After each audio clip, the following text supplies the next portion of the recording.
You ask Tiger to calculate. This deals with linear inequalities with one unknown. The final result is v smaller than 2. Let's solve it step by step. Group all constants on the right side of the inequality.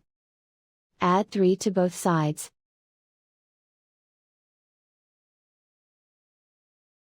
Simplify the arithmetic.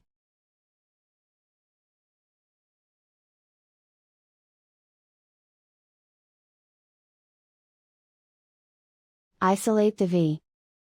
Divide both sides by 4.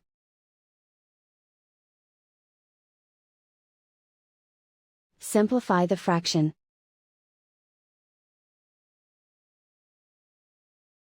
Find the greatest common factor of the numerator and denominator.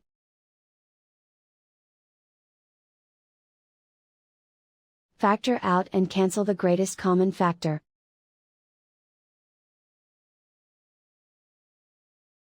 Plot the solution on a coordinate grid.